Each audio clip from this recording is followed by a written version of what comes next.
All right, so here's our ratchet straps that we use to keep everything secure. There is a certain orientation that you need to have it at. So you notice how this is the inside of it and it's open towards me.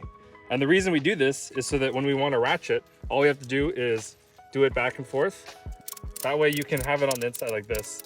And as you do this, it tightens it up so that everything is nice and secure. And you probably want to do it until you can't really go anymore.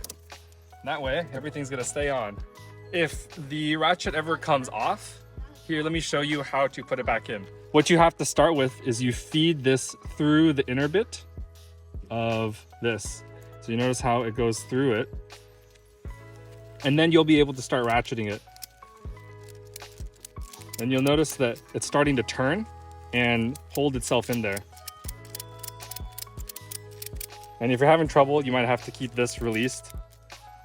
But once you have things going, then you're able to just start ratcheting it. And remember to get it pretty tight. There you go.